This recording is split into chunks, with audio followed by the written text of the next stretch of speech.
Well, thank you, everyone, for tuning into our program today. You may know that Family Talk is a listener-supported program, and we remain on the air by your generosity, literally. If you can help us financially, we would certainly appreciate it. God's blessings to you all.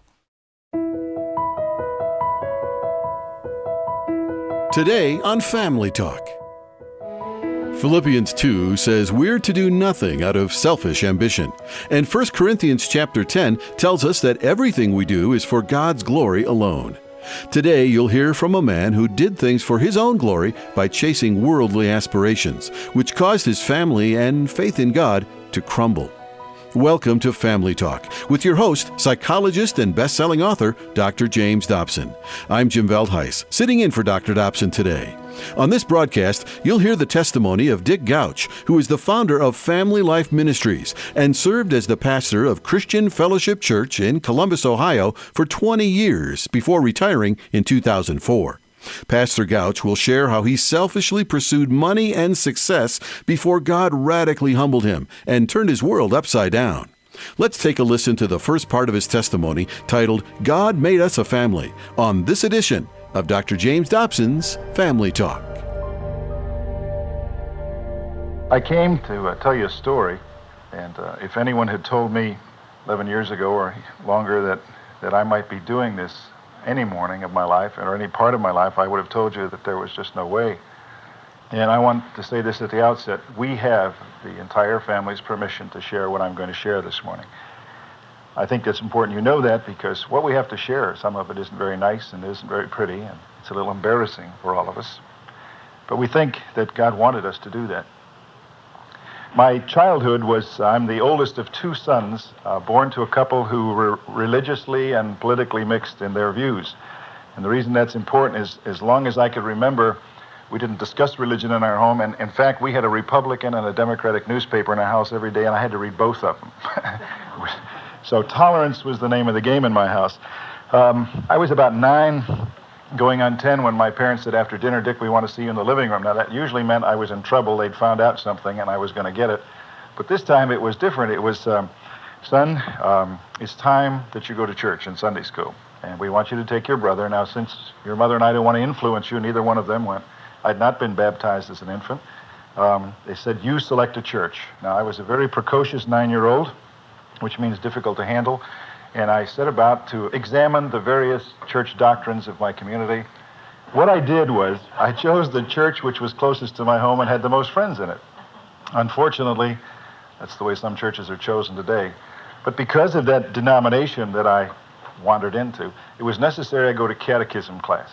And the pastor in the basement of the church would teach us all about God and Jesus Christ and our church and denomination. And I went to tease the girls. I don't know what the others were there for, but I really wasn't too thrilled about it. But somehow in the process of church and Sunday school and catechism class, I remember feeling certain that there was a God, that there really was a God, and that he was all-powerful. I was just impressed with that whole thought, and I decided that I needed to please him. It seemed to me to be a good idea if I would please that God. And so for a long time, I kept score. So there's some other scorekeepers here, huh? I tried to balance out the days good and bad, and always just enough good to get it over the hump, you know. Of course, I kept score. I was a little prejudiced. But anyway, it was about that time that, about 13, that I realized, a little before that, I realized that I was different than the other kids in school, and I mean that. I was different, and that frightened me and caused me to really turn inward, and my problem was not a bad problem, except that I was already taller than all the kids in school and all the teachers, and I felt like a freak. I mean, I longed to be small. You know, I used to walk around like this, you know, just try to look small. And I had a teacher who noticed the symptoms, and she took me aside one day, and she kept me after school and told me that, you know, my size was a gift from God, and I should use it for good and wear it proudly. And she kind of awakened in me a little self-esteem. Of course, little did she know what I would do with that. Well, I got to high school, and I was, you know, automatically one of the tackles on the football team as a freshman, and boy, this was fantastic. I mean, in fact, by the time I was a junior, I figured out I was perfect. I mean, I just couldn't see anything that was wrong with me. it was the end of football season, and I lived then in the suburbs of Chicago, and the Chicago Tribune printed its all-star football team, and much to my delight and surprise, really, I was named to the first string as a starting tackle. I know many of you thought I was probably a quarterback or something, but as a tackle. Anyway, our little school, it came out on Monday, and the school was, well, I was just a hero that week, and I really ate it all up. But what it was, on Friday, we had our little school newspapers. Did you have those? Little 4-page Java used to come out. To tell you the truth, I still have a copy of that. But anyway, it said, I was interested in a paragraph next to the last page because it said in there that there were 2 girls that thought that Dick Gauch was awful cute, and it gave their names. Now, I was now about 6'3" and a half and about 225 pounds. I want to tell you, I'd never been called cute before. So I thought about that a long time, and the one girl was Janet. She was a junior my year in school, and she was 5'6" or 7", blonde, and very pretty well. She was queen of our class, which meant if I dated her, it would be in keeping with my image. And the other girl was a sophomore and only 5'2", a redhead, and queen of her class, so I could date either girl. And I thought about that a long time, and it seemed to me that if I would date the younger, smaller woman, I would be able to control that relationship. Guys, do you know the women are laughing right now? Well, I did that. And I want to tell you, that whole experience was so traumatic that I decided never to do it again. And so I married her, and I brought her with me today.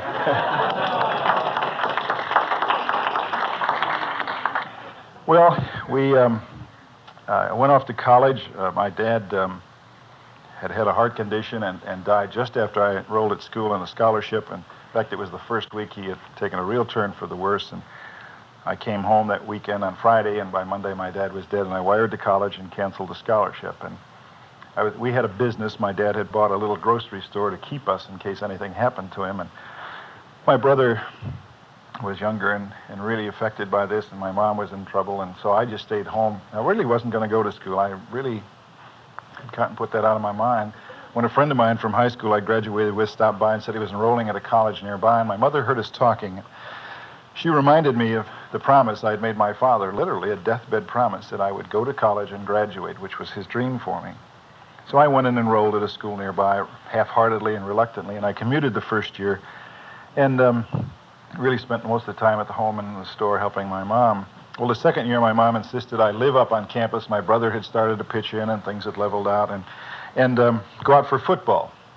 And so I did, and I made the team, and within the first week, I was a starting defensive tackle, and all of the things which made Dick Gauch what he thought he was anyway, came back to play, and so all of the ego, and I was massing a big one by this time, was really doing well, and I still had Sue, and so my life was in pretty good shape. I graduated from college in my senior year, of course, with a degree in business administration and psychology, and Sue and I got engaged about April, I think it was, and we'd only dated 6 years.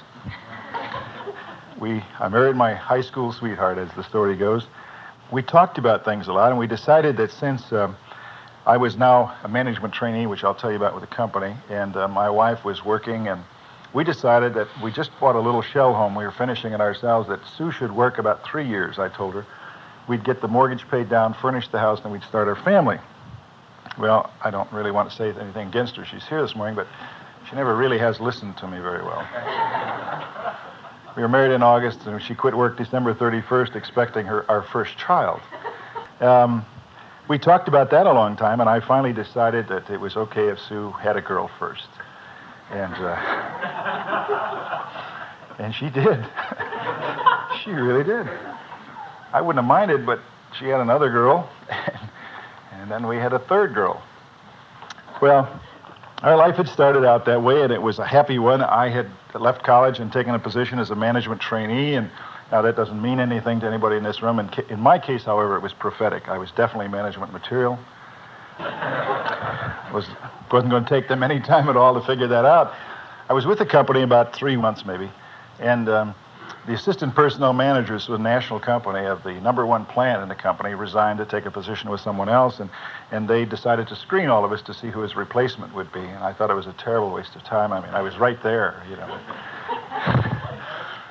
And at 21, I became the youngest assistant personnel manager in the company's history. Now, some people were surprised, but of course I wasn't.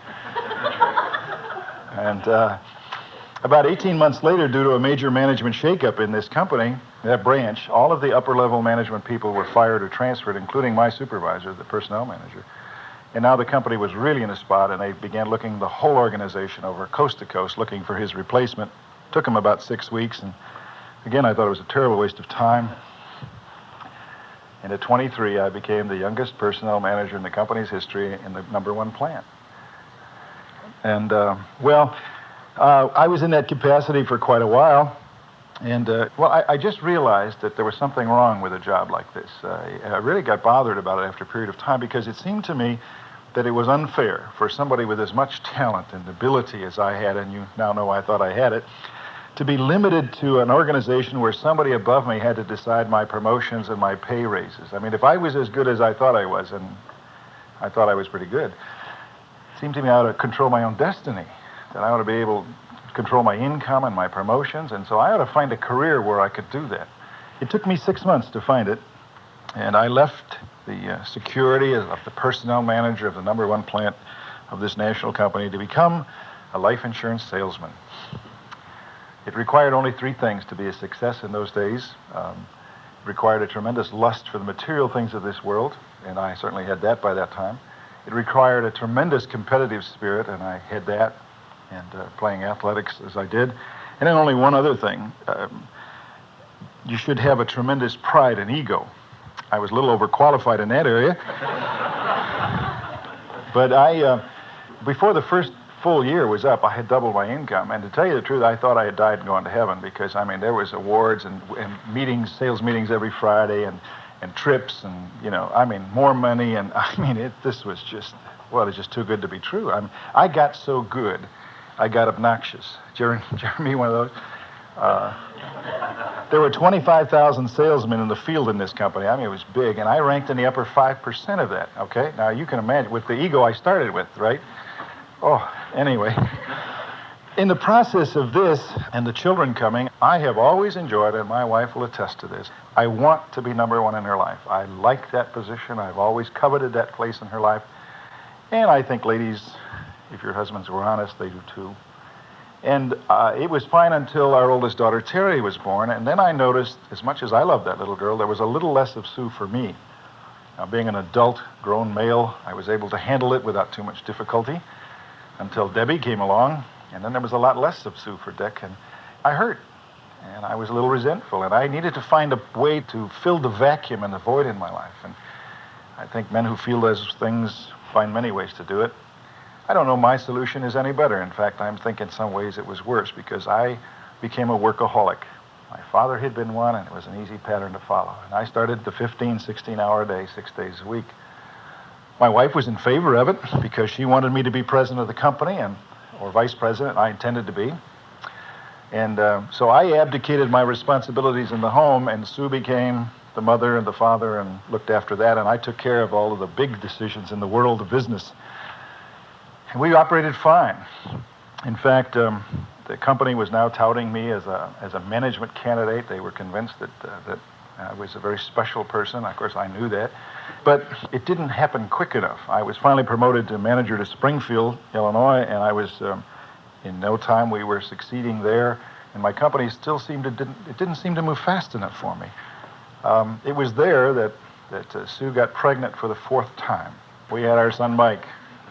Well, our family was complete. I was becoming a little disenchanted with this national company, and we had friends, personal social friends with 2 of the insurance companies whose home offices were in that city, and they had often talked to me about coming with them, and, well, I was very impressed with that, and they said, Dick, we're opening the last 16 states in this country. We operate in 34 now, and we're going to open the last 16. And we think that's a major step for us, and he said, you know, we wanted you to come with us. We're prepared today to offer you your choice of those 16 states if you'll join us. Well, I mean, what can you say, you know? I was very flattered and very impressed. I went right home and told my wife that we're probably going to be joining a new company. And we began the process of deciding which of the states it would be. And there was California, Washington, Oregon, Florida, Pennsylvania, New York, some of the New England states, and Ohio. Would you believe I chose Ohio? Wait, I'll tell you why. I mean, as we talked about these states, in 49 of the states, this company had no competition and would have none. I mean, they'd walk in and just take over a market. And they kept talking about this one state where they would have competition, and it really, every once in a while, it came up, and they were very concerned about it. They didn't know whether they'd open it last or what they should do or who they didn't have anybody to put in there. And I mean, it was really worrying. And one day at lunch, I said, "Hey, wait a minute, guys. Does that really bother you?" "Oh, Dick, yeah." I said, "Would you like me to go over there and take care of that for you?" He said, "Would you?" "Sure, yeah." So that was Ohio. And that's the very reason I chose it. I intended to come over here, get the organization worked up. There was another company here in Ohio, a competitor of theirs, and I was going to get this whole thing really going good. And the stock of this Ohio company would go down and down and down, and pretty soon my company would buy them out. And you know, gosh, they'd have to appoint a new president of that little company. And we all know who that would be. I'm surprised Sue's able to live with this, you know. Anyway, we chose Ohio, and we chose Columbus because it was geographically the center of the state. It was the state capital. It just offered everything that we really wanted. From the day I had been baptized and through catechism class, I'd started something about that time, which I continued for 28 years. And I really believe when I get to heaven, I'll know if this statement is true. I think it is. But for 28 years, I don't think there was ever a night that I went to bed that I did not say the Lord's Prayer. Now, I wasn't that religious. It was my way of keeping in touch, and if I ever needed him, at least we'd be on speaking terms. It was kind of a good luck charm, you know. But in truth, God had become less and less important in my life. You see, I had figured out that it wasn't God anyway, it was Dick Gauch. I really had. I mean, it really wasn't God, it was me. And so he wasn't as important, but I stayed in touch. You know, I wish I had read that verse in Proverbs before all this, because you see, God's in this. And he's in the move to Ohio, and I don't even know it, because I don't even know God exists at this point. But, you know, Proverbs 16:18 said, "Pride goes before destruction, and a haughty spirit before a fall." And if I'd only known that, because, boy, what's about to happen? You see, I was a very prideful man, and I hope I've made that clear to you.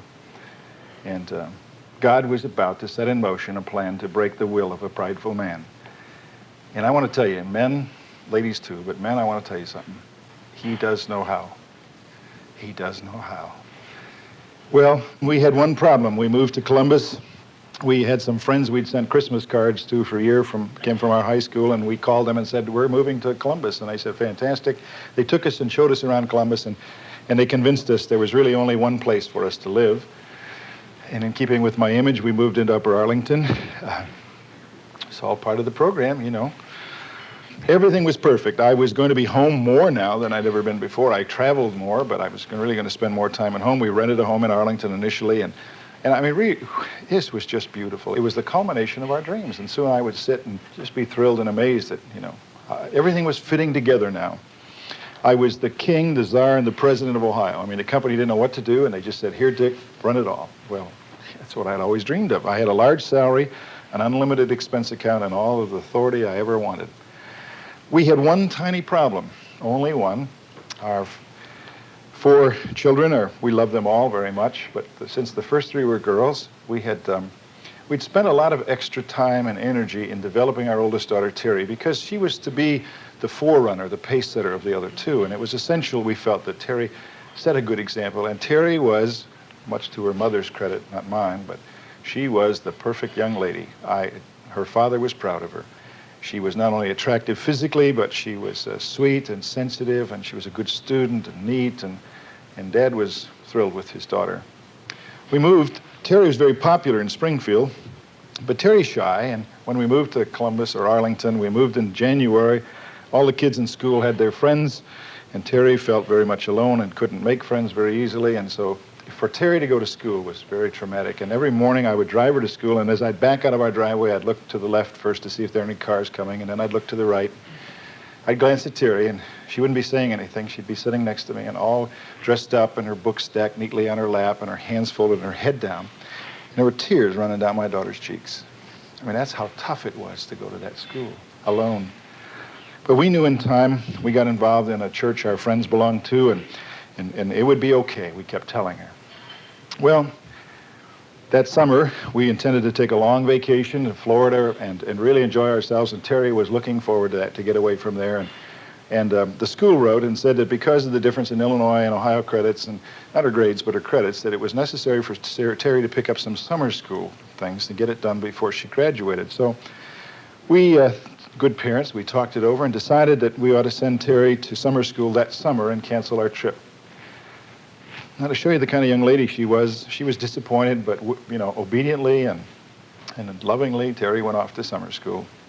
Soon she brought home a little friend, a girl named Carol. Now, we have had in our home for years the FBI, the Family Bureau of Investigation. You have that. And discreetly you check on the family, the girl or the friends and the families, and you try to find out a little bit about them without being too obvious. And we did that, and we were thrilled to find out that Carol's father was the head of a department at Ohio State University, and Sue had talked to Carol's mother, and she was a lovely woman, and so we were impressed with Terry's friend. But that summer we noticed, too, that oftentimes lurking in the shadows were two of the raunchiest, scroungiest-looking guys you ever saw in your life. I mean, you talk about weird dudes. I mean, these were a pair of them, and they obviously were following the girls everywhere they went. Now, as you can imagine, I could be rather an imposing father figure if you wanted to date one of my girls, right? And I want to tell you, I looked imposing whenever I saw those guys. They didn't get near the house, Terry started changing. By the time September came around, Terry had given up the dresses and the blouses and the skirts and the matching shoes or outfits, and she was in jeans, very frayed and very bleached, in some cases strategically patched. She started smoking, and we didn't like that. And as I'd come home, Sue would tell me about the confrontations that she and Terry were having over all kinds of things, her dress and the curfew and just duties around the house. And I really wondered, whether it was Terry or maybe Sue was getting too picky, and we talked about it. We're good parents, I mean that, or at least we thought we were, and so we talked about it at length, and we decided it was just a phase, that since we were the Gauches, it couldn't be anything very serious. And then there was the letter that came that changed our lives. I'd gone off to Cincinnati. I had hired several men around the state, and I was going down to work with Doug and spend a couple of nights and 3 days with him. And I hadn't been at his desk very long. The phone rang. Of course, Doug answered it, and I was surprised when he handed the receiver to me and said, "It's Sue." Sue's not in the habit of calling me unless it was something very good or very bad, so I was kind of anxious to hear her voice even. And the minute I heard her voice, I knew there was something terribly wrong, and I was anxious. And I heard Sue talk about the mail came that day, and in it was a letter from a girlfriend of Terry's whose family had moved to Michigan, and she had set it aside and thought very little of it. Later that morning, Carol's mother called, and she was sobbing, just sobbing uncontrollably. And she said, "Sue, did Terry get a letter from that girl?" Because Carol had. And she said, "Oh, Sue, I don't know why I've done this, but I've opened Carol's letter, and I've read it." And through her sobs, she said, "Sue, you better read Terry's." And she hung up. Well, Sue went to the letter, and she'd never done anything like that before. And she's never done it since, but she finally opened the letter and read it, and that's why she was calling me.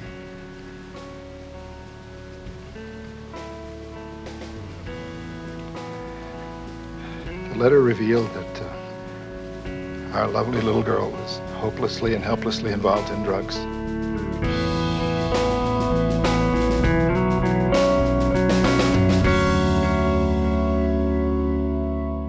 What a dramatic end to today's show.